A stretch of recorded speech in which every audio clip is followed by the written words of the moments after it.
The dust of the Wyoming Trail tasted like failure. Jedediah Blackwood felt it coat his tongue, a gritty film of every bad decision that had led him to this train depot on a mercilessly bright Tuesday. He stood alone, a scarecrow of a man in his Sunday best, the wool suit smelling of mothballs and desperation. In his hand, a cluster of prairie wildflowers, already wilting in the oppressive heat, their drooping heads a perfect mirror for his spirit.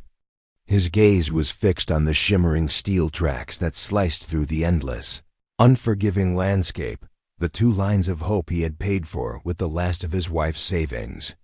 A mail-order bride. The words felt like ash in his mouth, a public declaration of his own inadequacy.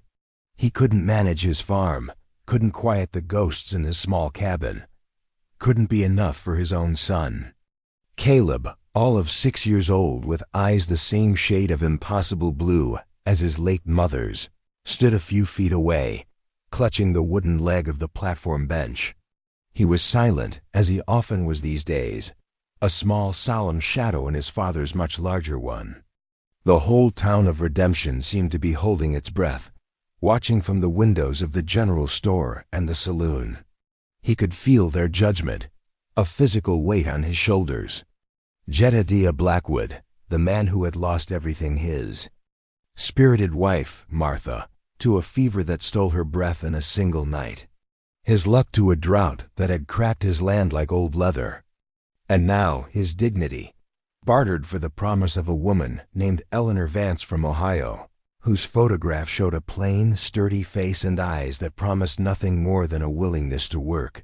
It was all he had dared to hope for. A worker, a partner, a presence to fill the deafening silence. The whistle shrieked in the distance, a mournful cry that vibrated up through the soles of Jedediah's worn boots. His heart hammered against his ribs, a frantic bird trapped in a cage of bone. This was it.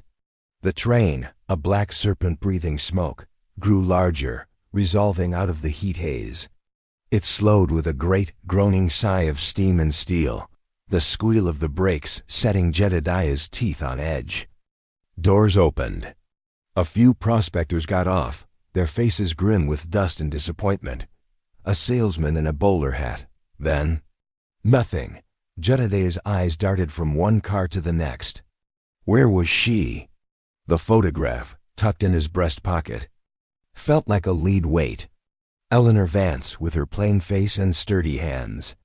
But Eleanor Vance did not appear. Instead, the door of a cattle car, a car meant for livestock, slid open with a jarring rumble. And from the shadows within, a figure emerged. Not a woman in a traveling dress, but a man, his face a mask of weary pride, his long hair streaked with gray and bound with a leather cord. He wore buckskin, worn and faded, and in his eyes was a fire that seemed ancient and unquenchable. Behind him came another and another. A woman, her face etched with sorrow, clutching a baby wrapped in a tattered blanket. Then more. Old men, their shoulders slumped with the weight of unseen burdens.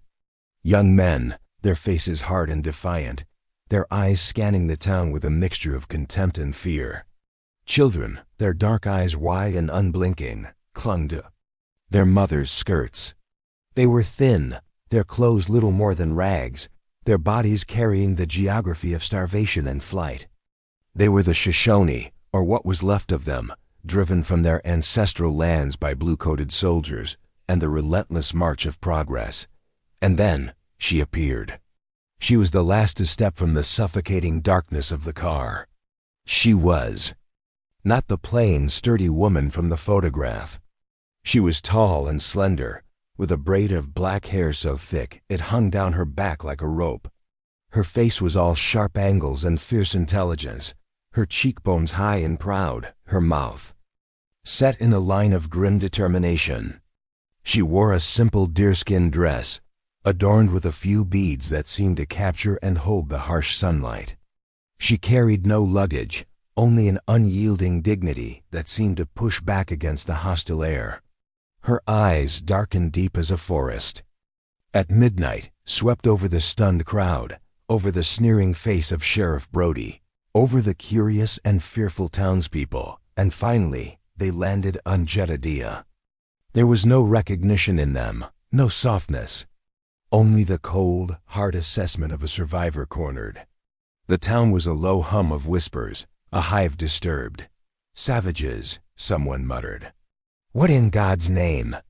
Sheriff Brody spat a stream of tobacco juice near the boots of the old chief, the man who had emerged first. "This ain't no reservation," the sheriff growled, his hand resting on the butt of his pistol. "You ain't welcome here. Get back on the train." The old chief, who Jedediah would later learn was named Tagwan, meaning autumn, did not flinch. He simply looked at the sheriff with eyes that had seen 1,000 seasons come and go, and said nothing. The young woman stepped forward, placing a protective hand on his arm. Her gaze, however, returned to Jedediah, locking with his. It was a challenge, a plea, a demand, all at once. Jedediah's world tilted on its axis. His carefully constructed, desperate plan had just been dynamited. This was not Eleanor Vance. This was a catastrophe. The wilted flowers in his hand suddenly felt absurd, a foolish token of a fantasy that had just died a very public death. He could feel the heat of humiliation crawling up his neck, the mocking stares of his neighbors.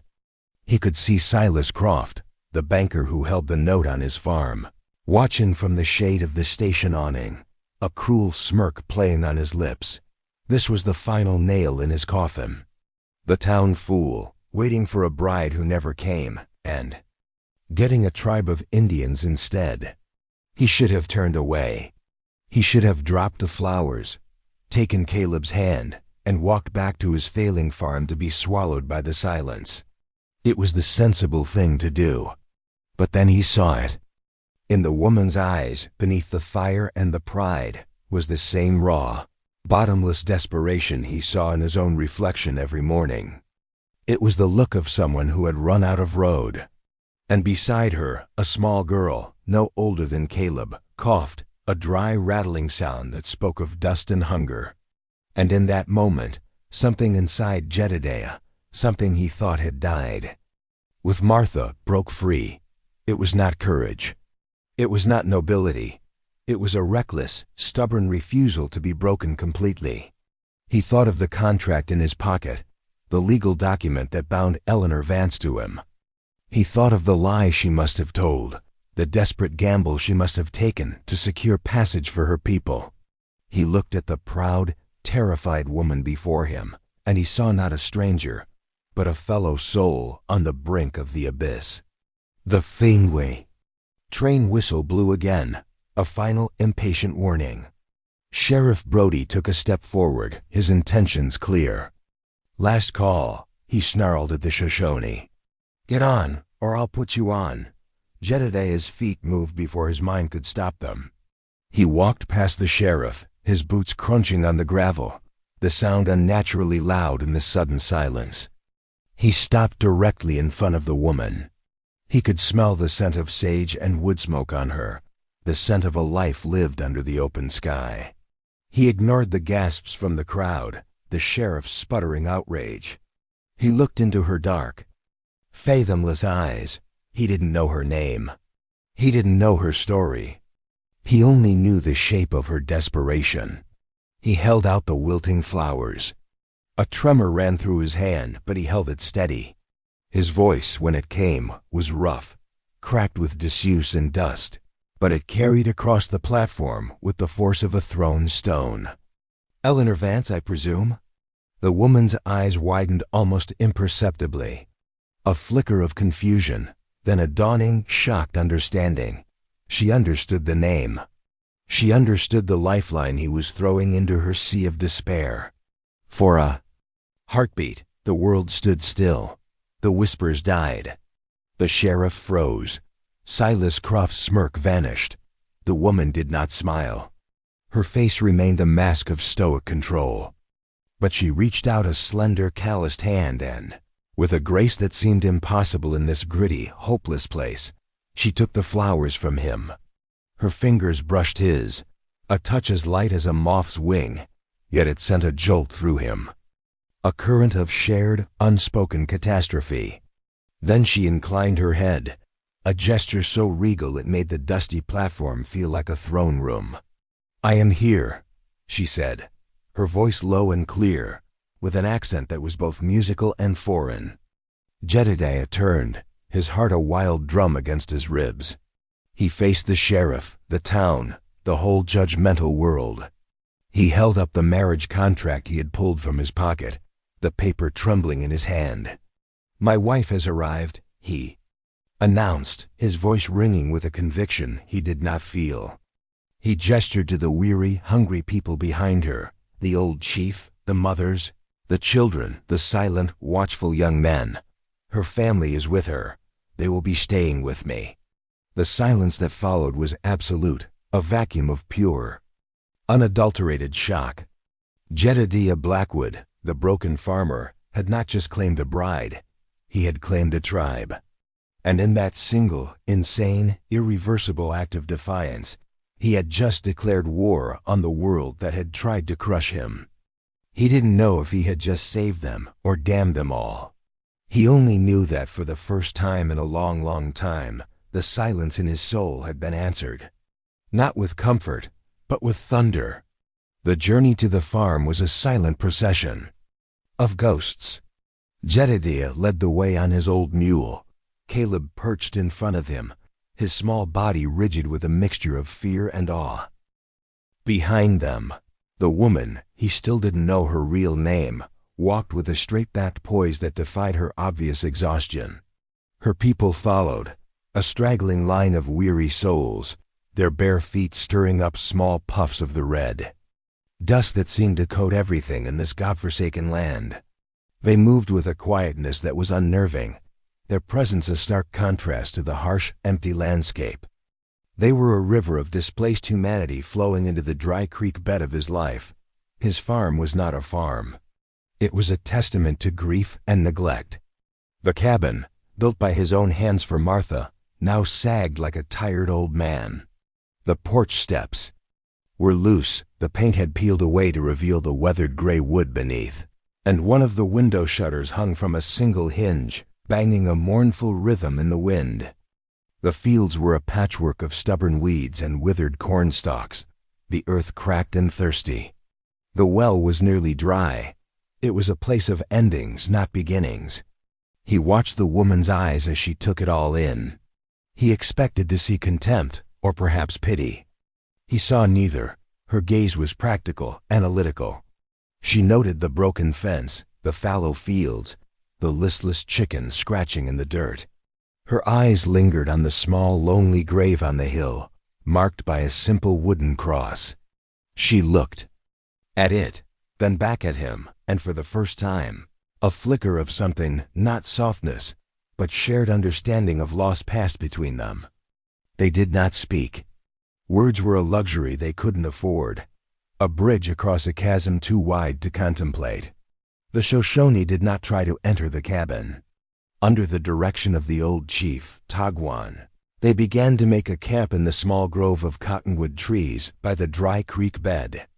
They moved with an economy of motion that was both beautiful and heartbreaking. Within an hour, they had erected a small village of makeshift shelters from blankets, branches, and salvaged canvas. A fire was started, not with matches, but with a fire drill, a skill Jedediah had only read about in books. The smell of wood smoke, usually a comfort, now felt like an invasion. He stood on his porch, a stranger in his own home, and watched them. This was his life now. A silent, brooding farmer, a motherless boy, and 53 hungry Shoshone. The sheer, crushing weight of his decision settled upon him. What had he done? He had enough trouble feeding himself and Caleb. How in God's name was he supposed to feed a whole tribe?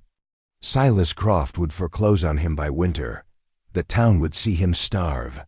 He had not performed an act of charity. He had committed an act of collective suicide. The woman approached the porch. She moved with the silence of a cat. He hadn't even heard her coming. She stopped at the bottom step, the wilted flowers still in her hand.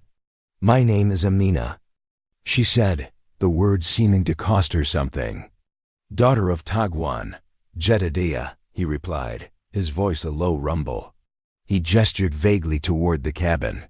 "This is it." Amina's eyes met his.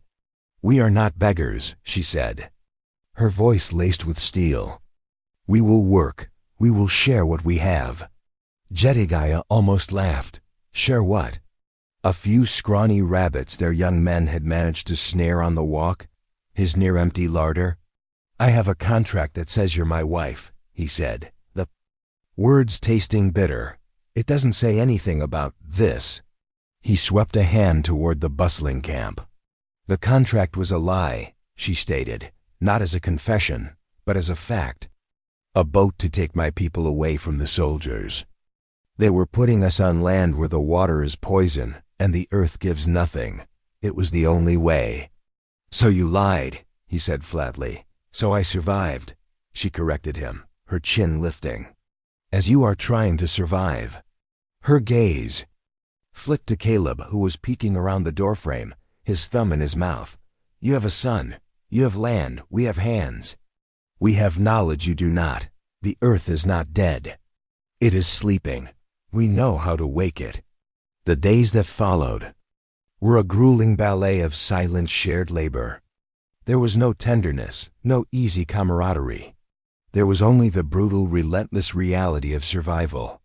The air between Jedediah and Amina was thick with unspoken resentments and the friction of two worlds colliding. They were two porcupines, circling each other, bristling with pride and pain. The first battle was over the well. It was nearly dry, yielding only a few buckets of brackish water each day. Jedediah had tried to deepen it, but had hit a shelf of rock he couldn't break. Tagwan and his men studied the ground, the trees, the flight of birds. Then, ignoring Jedediah's protests, they began to dig in a new spot, a place Jedediah would never have chosen, far from the cabin. They used sharpened sticks in their bare hands, working from sunrise to sunset with a quiet, focused intensity. Jedediah watched them, his skepticism a sour taste in his mouth. He worked his own fields, trying to till the stubborn, sun-baked earth, his failure a constant, mocking companion. Amina, meanwhile, took over the cabin with a quiet, ruthless efficiency. She did not ask permission. She scoured the floors with sand and water until the wood gleamed. She mended Caleb's torn shirts with stitches so fine they were nearly invisible. She found a patch of ground behind the cabin that held a little moisture and, using seeds she had carried in a small leather pouch, she planted a garden of strange-looking squash and beans. She worked with a ferocity that both shamed and infuriated him. She was turning his house of grief into a home, and he didn't know if he was grateful or resentful. The first moment of thaw came not from them, but from Caleb.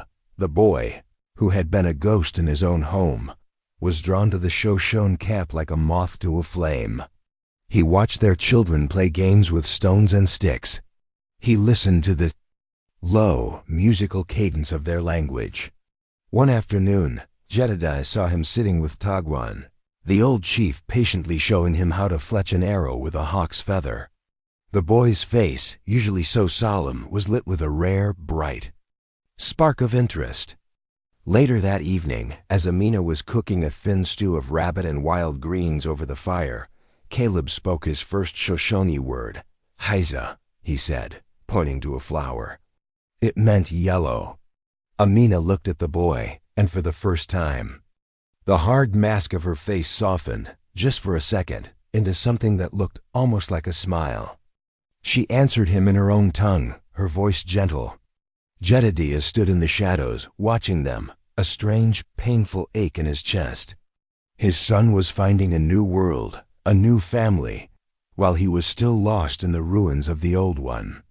The well was a miracle. After 3 days of digging, the Shoshone men let out a low, triumphant cry. They had found water. Not a trickle, but a clear, cold spring that filled the new well with an abundance Jedediah hadn't seen in years. That evening, for the first time, there was a sense of celebration. They shared a meal, a feast of Jedediah's slaughtered chickens and Amina's strange, delicious squash.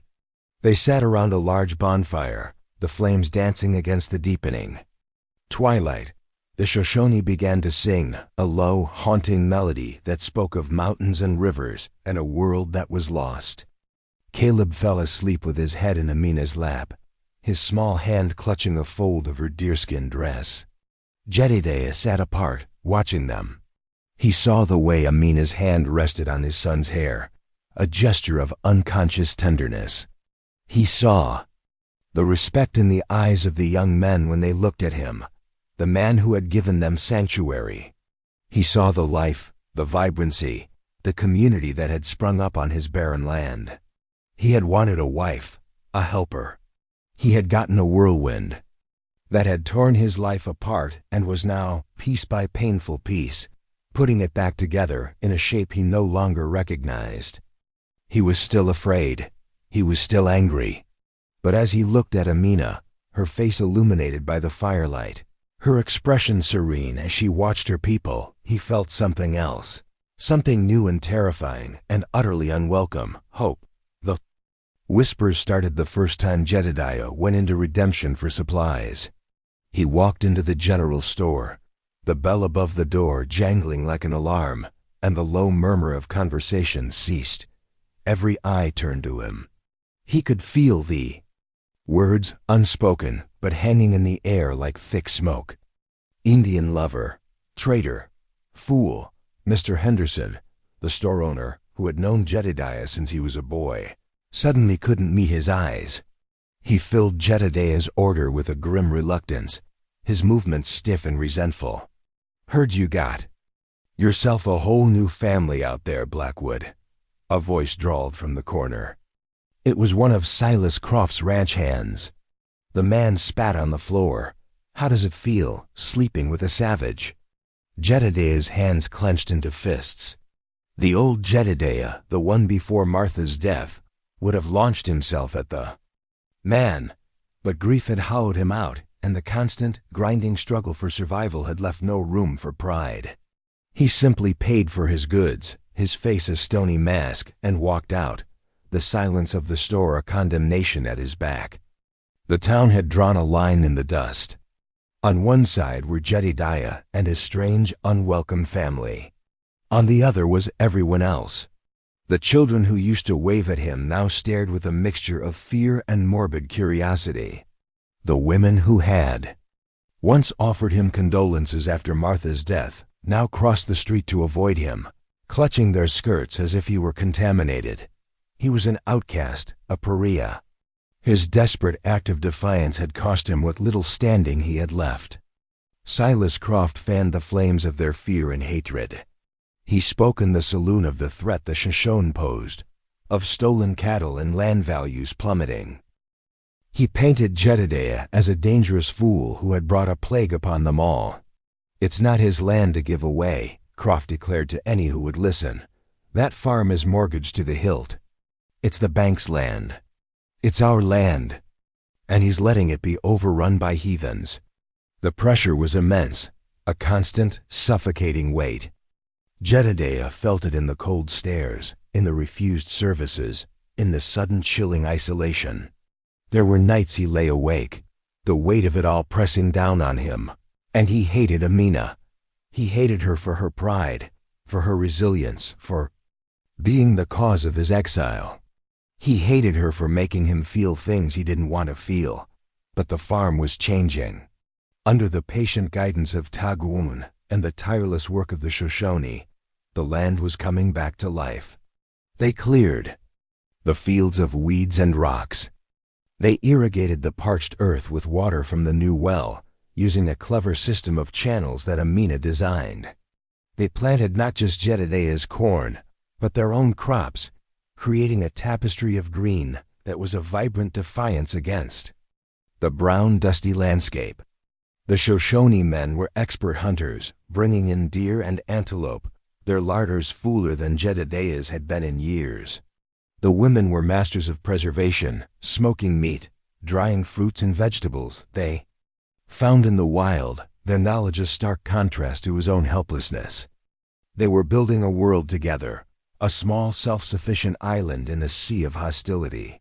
And the work, the shared struggle, began to forge a new kind of bond between them. It was not a bond of words, but of shared sweat and calloused hands. It was in the way Jedediah learned to anticipate the tool a Shoshone man needed before he asked for it. It was in the way Amina would leave a bowl of cool water for him at the end of a row he was plowing.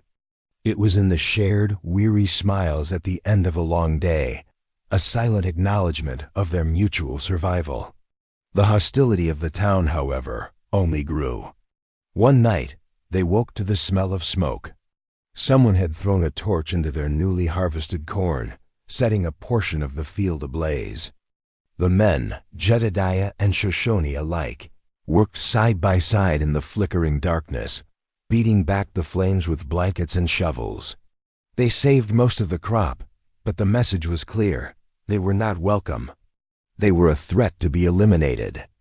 Jedediah stood in the charred field, the acrid smell of smoke filling his lungs, and felt a rage so cold and pure it burned away his fear. They had not just attacked his farm. They had attacked his family. And in that moment, standing amidst the blackened stalks, he realized the truth of it. These people, these silent, proud, resilient strangers, had become his family. Amina, who still slept in a lodge with her father, who still kept a careful distance from him, was more of a partner to him than anyone had been since Martha. Her people were his people. Their fight was his fight. But not everyone in Redemption was hostile. There were flickers of humanity in the darkness. Doc Miller, the town's physician, a man who believed more in science than in gossip, rode out to the farm one day. He didn't say much, just handed Jedediah a box of medical supplies. "For the children," he'd grunted, before turning his horse and riding away. Sarah, the blacksmith's wife, a woman who had lost her own child too, the croup and was treated as something of an outcast herself, began leaving a pail of fresh goat's milk on a fence post for them every few days. These were small acts of rebellion, quiet statements of solidarity that meant more to Jedediah than all the sermons he had ever heard. The turning point with the town came with the first snow. It came early that year, a sudden brutal blizzard that swept down from the mountains without warning. The temperature plummeted, and a thick blanket of white buried the world. The cattle of the surrounding ranches, including Silas Crofts, were caught out on the open range. They drifted with the wind, lost and freezing, their bellows of distress. Lost in the howling gale, the ranchers were helpless. They couldn't find their herds in the blinding snow. They were facing financial ruin. Silas Croft was frantic, his usual arrogance replaced by a raw, panicked fear. It was Tagwan who knew what to do. He and his men, their faces wrapped in cloth to protect from the biting wind, went out into the storm. They did not search with their eyes. They searched with a knowledge that was written in their bones. They understood the wind, the way it shaped the drifts, the way the animals would seek shelter in the low-lying ravines. They moved through the blizzard like ghosts, their dark forms the only thing moving in a world of white. Jedediah went with them. He felt clumsy and useless next to their expertise, but he went. He followed Tagwan's lead, his respect for the old chief growing with every step. They found the cattle, huddled together in a deep sheltered canyon, nearly buried in snow.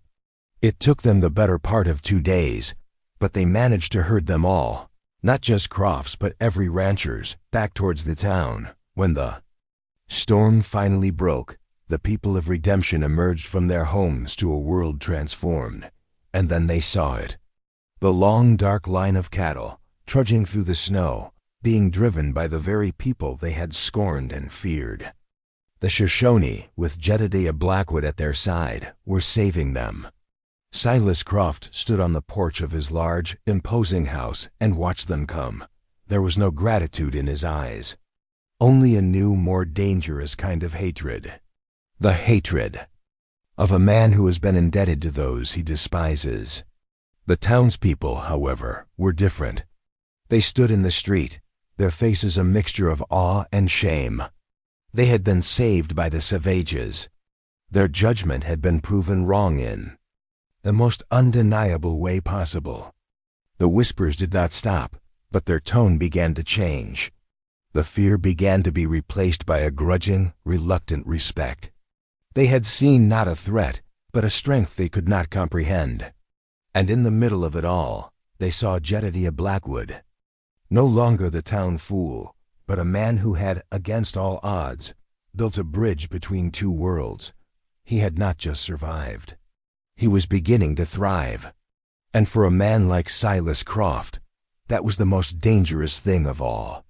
The winter was hard. But the farm, now a small, bustling village, was a pocket of warmth and life in the frozen landscape. The shared victory over the blizzard had forged a new kind of peace, not just between Jedediah and the Shoshone, but within Jedediah himself. The gnawing anger and resentment had been replaced by a quiet sense of purpose. He worked alongside Amina's people, his muscles aching, his hands raw, but his spirit felt whole. He learned their words for harvest and snow and hope. He listened to their stories around the fire, tales of a world before men like him had arrived, a world of magic and spirits. And he watched Amina. He watched the way she moved, with a fluid grace that made the harsh landscape seem beautiful. He watched the way she managed her people, with a wisdom that belied her years. He watched the way she treated Caleb, with a tenderness that was both fierce and gentle. She was teaching him to read the tracks of animals in the snow, to know the names of the winter stars. She was giving his son back the parts of his childhood that grief had stolen. The distance between them remained, a carefully guarded space of unspoken truths and unresolved futures. They were bound by a lie, by a public declaration that was both a shield and a cage. He was the man who had claimed her. She was the woman who had accepted, but they were not husband and wife. He slept in his cold, lonely bed in the cabin. She slept in her father's lodge. Yet their lives were more intertwined than any married couple he knew. They were partners in the truest sense of the word, their lives a shared tapestry of survival. One evening, as a wolf moon hung in the crystalline sky, Jedediah found her standing by the frozen creek, looking out at the snow-covered fields. Silence between them was no longer sharp and angry, but soft and contemplative, like the snow itself. "You have given my people a home," she said, her voice barely a whisper in the vast quiet. "You saved my farm," he replied, his breath pluming in the cold air. "You saved my son. He is a good boy," she said. "He has a strong heart, like his father." The words hung between them, a fragile gift. Jedediah's own heart. A thing he had thought frozen solid, seemed to thaw a little. He took a step closer to her. He could see the intricate patterns of frost on her dark hair. He wanted, with an ache that was both physical and spiritual, to reach out and touch her, to close the final impossible distance between them. "Amina," he began, his voice rough with emotion. "The contract, the lie. It doesn't have to be." Before she could answer, a sound cut through the night. The frantic, terrified neighing of a horse, then a shout. They both turned and ran towards the camp. One of the young Shoshone men, a boy named Keem, which meant secret, was staggering towards them, his face a mask of pain and terror. There was an arrow in his shoulder. "Soldiers," he gasped, before collapsing in the snow. Panic erupted in the camp. But it was Tagwan's voice, calm and steady, that cut through the fear. Within moments, the Shoshone were moving, not with the chaos of fear, but with the disciplined precision of a people who had known this terror before. The women gathered the children, the men grabbed their bows and the few old rifles they possessed. Jedediah's blood ran cold. He ran to the cabin and grabbed his own rifle, his hands shaking. When he came out, he saw them. A dozen riders, their dark coats stark against the snow, were cresting the hill. They were not soldiers. They were led by Silas Croft, and beside him rode Sheriff Brody, his face grim. They were a posse, a mob deputized by greed and hatred. Blackwood!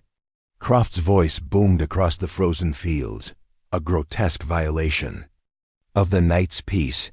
This ends tonight.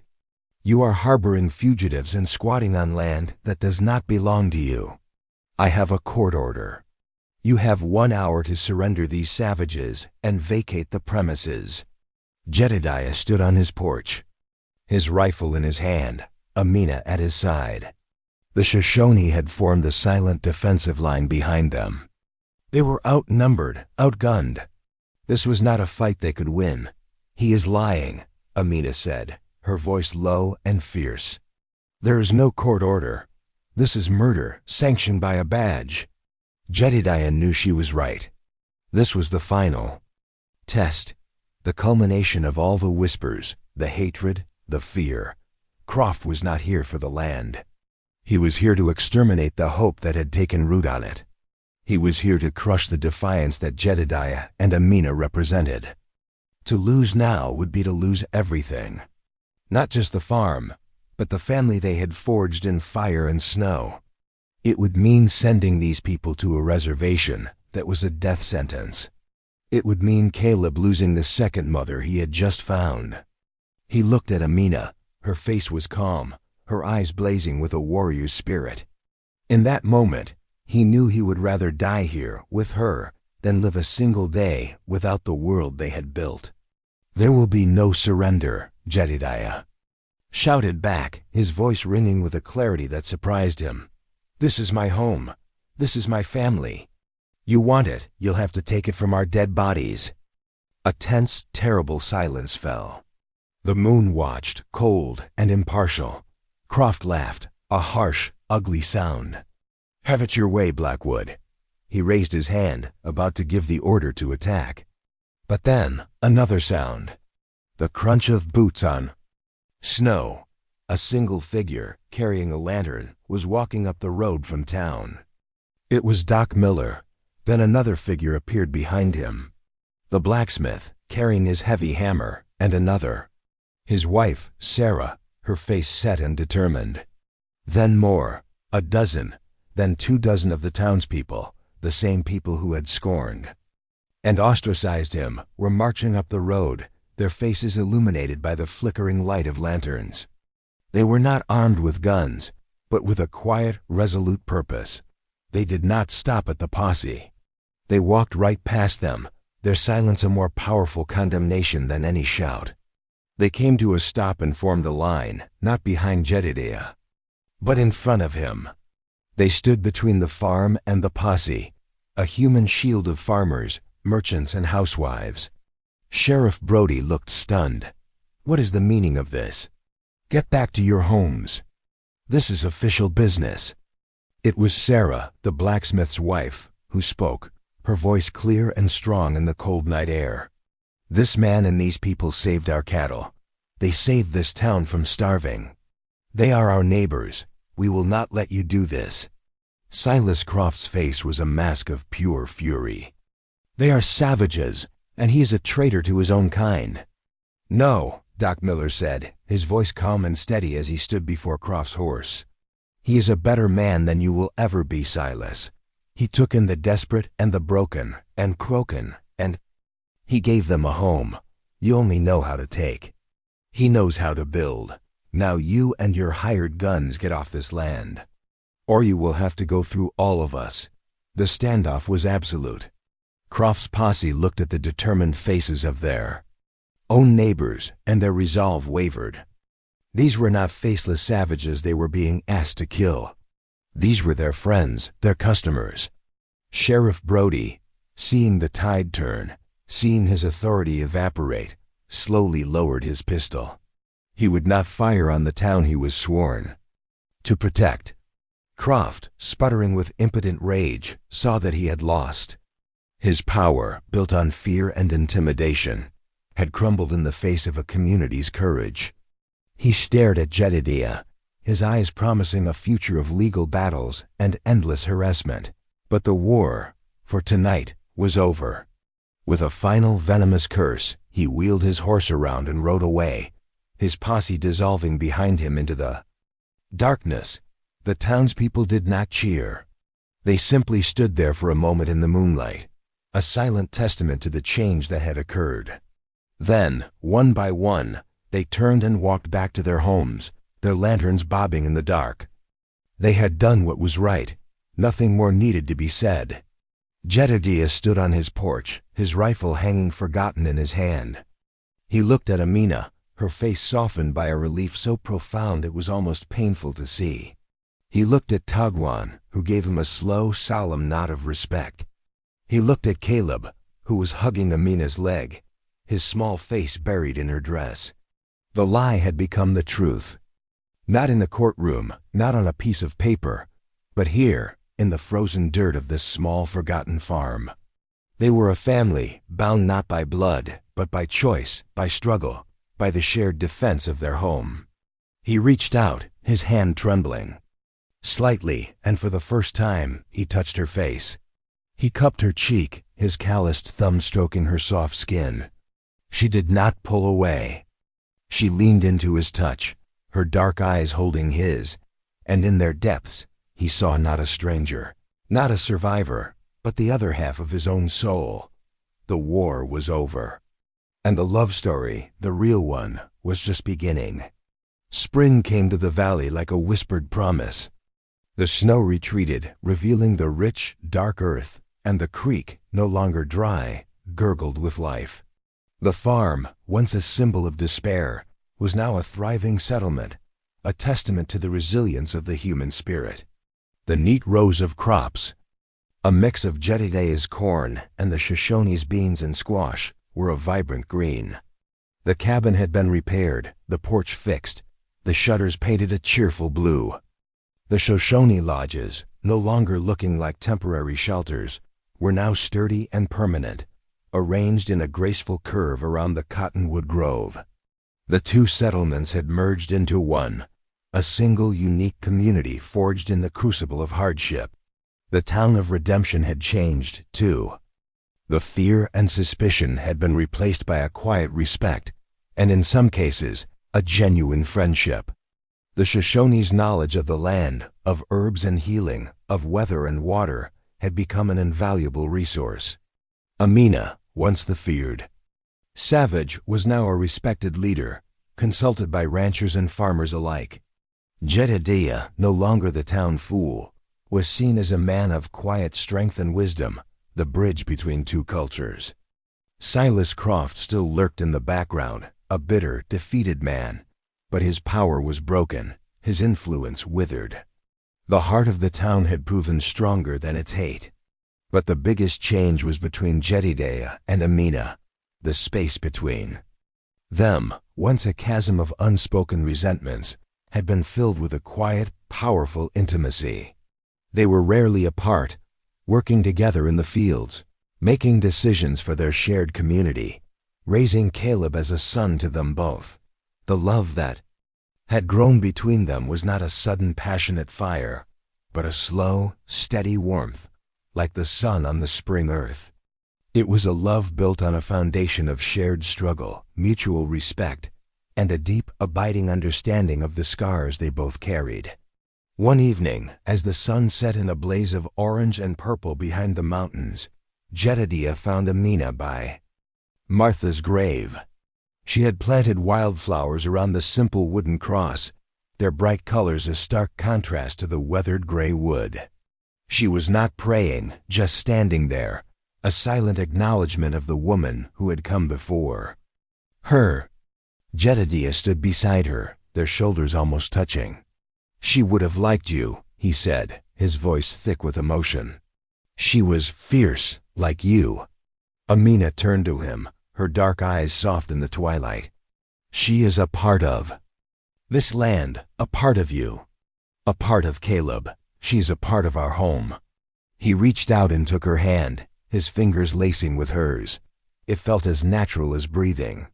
"The contract was a lie, Amina, but my My heart is the truest thing I have, and it is yours." She leaned her head on his shoulder, a gesture of complete surrender and trust.